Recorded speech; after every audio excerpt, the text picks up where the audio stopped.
Good morning class. NPO के part 4 तक हमारा जितना भी हमने ओपनिंग स्टॉक प्लस परचेज, जितने भी हमारे कॉस्ट ऑफ मटेरियल यूज़ के आते हैं क्वेश्चंस, वो सब कवर कर लिए थे।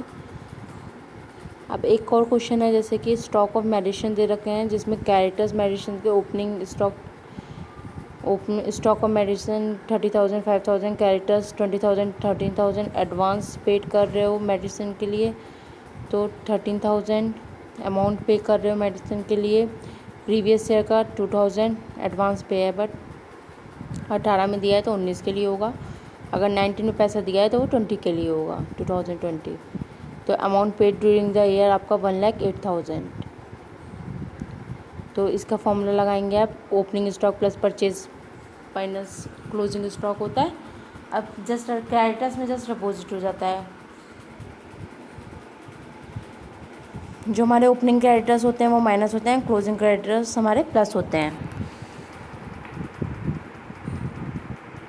मैंने आपको एक टेबल भी बताई थी जिसमें ओपनिंग स्टॉक क्लियरली लिखा है, opening stock plus closing stock minus opening creditors advance plus opening creditor advance minus opening creditors minus opening creditor plus. अगर एडवांस में मिले हैं ओपनिंग कैरेक्टर्स तो मीन्स वो एक तरीके से का ओपनिंग स्टॉक हो गया ना, तो वो क्या हो जाएंगे, प्लस हो जाएंगे। और क्लोजिंग कैरेक्टर्स अगर मिले हैं एडवांस में तो वो एक तरीके का आपका क्या हो गया, नेक्स्ट ईयर के लिए हो गया। तो इस तरीके से वो क्लोजिंग स्टॉक में आ जाएगा। बहुत सिंपल है, इसमें कुछ ज़्यादा डिफ़िकल्टी है नहीं इन क्वेश्चनों में। अब आते हैं, आज की बात करते हैं। अब प्रिपेयर करना है फाइनेंशियल स्टेटमेंट। जब आपके प्राइस फंड दे रखे हैं, interest paid price fund investment दे रखे हैं, अमाउंट 1,500 के प्राइस डिस्ट्रीब्यूशन दे रखे हैं 2,000, प्राइड फंड इन्वेस्टमेंट दे रखे हैं 6,000। तो इसके लिए हम क्या करेंगे, इसके लिए हम सिंपल सीधी बैलेंस शीट बनाएंगे, क्योंकि फ़ंड है। फ़ंड कहाँ पे आते हैं, लाइबिलिटी साइड बैलेंस शीट में। प्राइस फंड डालेंगे, प्राइस फंड कितने हैं 8,500। इसमें इंटरेस्ट कितना मिल रहा है ऐड कर देंगे। प्राइस डिस्ट्रीब्यूशन हो रहा है मीन्स आपका खर्चा हो रहा है, माइनस कर देंगे, अमाउंट आ जाएगा। इधर प्राइस फंड इन्वेस्टमेंट देखेंगे, उसका अमाउंट लिखेंगे। टोटल नहीं करना होता है एसेट लाइबिलिटी को, सिर्फ जितनी चीज़ें दे रखी हैं क्वेश्चन में उतना शो कर देंगे। हाँ, आगे क्वेश्चनों में करना होगा टोटल, तब मैं आपको बताऊँगी। अगर कोई बैलेंसिंग बचती है तो उसे कैसे इक्वल करते हैं बैलेंस शीट को, ये आगे सीखेंगे।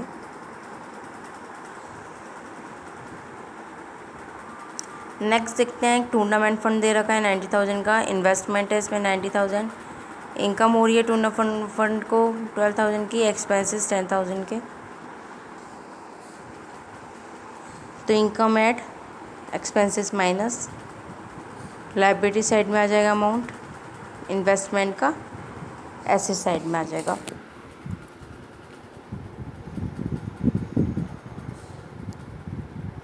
अब ये क्वेश्चन देखने लायक है और समझने लायक भी है। Vinod education society has shared the information, find out the amount to be show in the income and expenditure account. अब इसमें इनकम एंड एक्सपेंडिचर, अब 18 सब्सक्रिप्शन आपका 18 to 19 दे रखा है 90 का, 19 to 20 दे रखा है 5 लाख का, मीन्स 90 to 20 आपका करंट ईयर है, 20 to 21 दे रखा है, ये नेक्स्ट ईयर हो गया 1,25,000 का।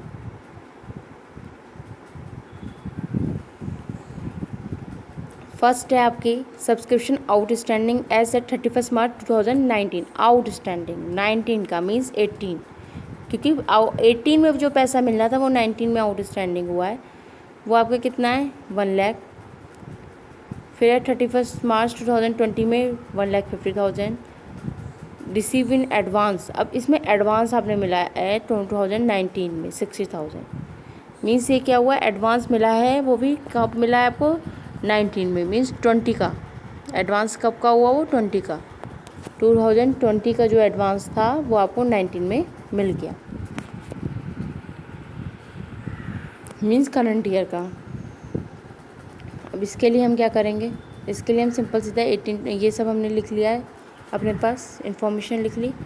जो आपका अमाउंट है, सबसे पहले आप अमाउंट डालेंगे इस साल का 19 to 20 करंट ईयर आपका, अब इसमें जो आपके मैंने टेबल बताई थी सब्सक्रिप्शन में, जो प्रीवियस ईयर है वो ऐड, और बिगिनिंग का है तो ऐड करेंगे, और क्लोजिंग ईयर का है तो माइनस करेंगे।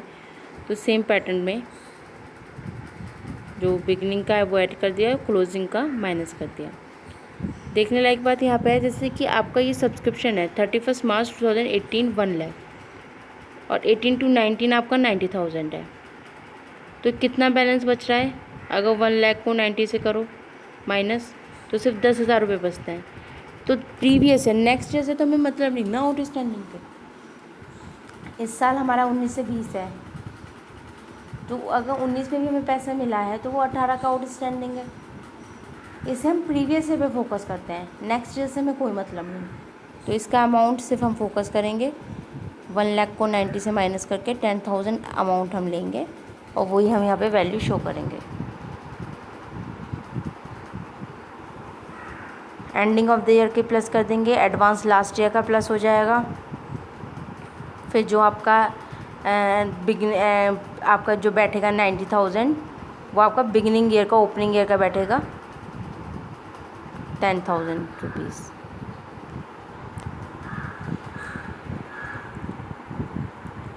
अब नेक्स्ट सिचुएशन बेस्ड क्वेश्चन है, when expense more than asset.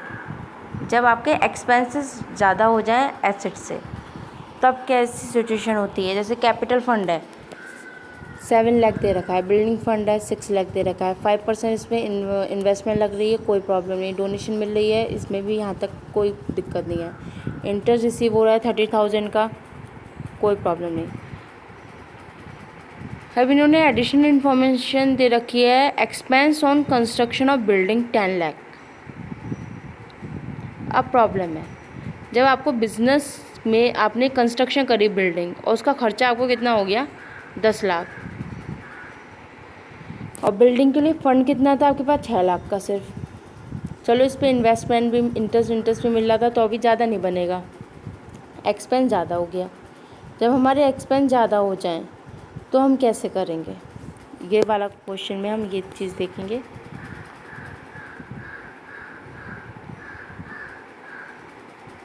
Capital fund, और ये मैंने लास्ट वीडियो में भी बता चुकी हूँ।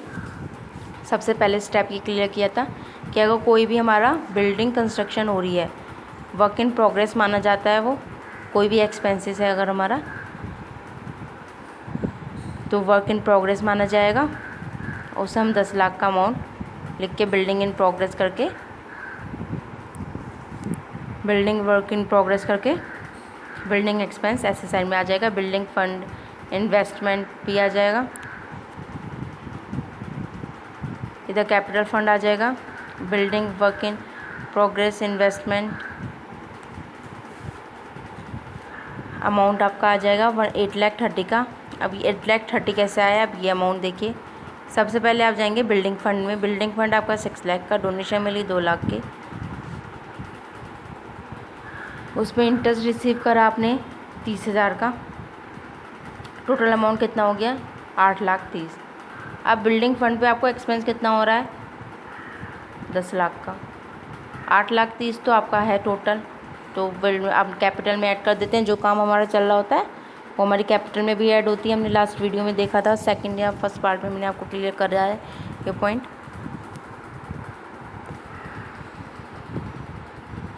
अब देखा जाए 10 लाख से 8,30,000 में 1,70,000 का बैलेंस बचता है, तो हम इसे कहाँ शो करते हैं? एक्सपेंस, इनकम एंड एक्सपेंडिचर के एक्सपेंस अकाउंट में,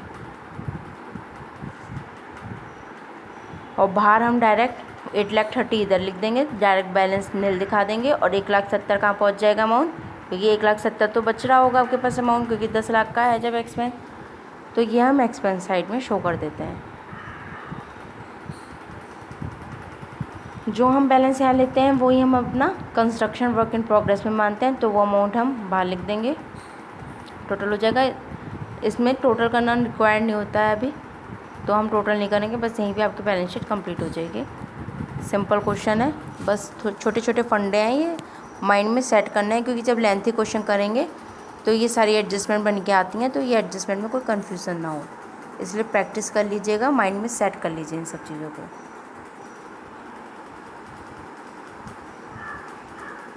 अब ये वाला क्वेश्चन हम नेक्स्ट वीडियो क्लिप में स्टडी करते हैं।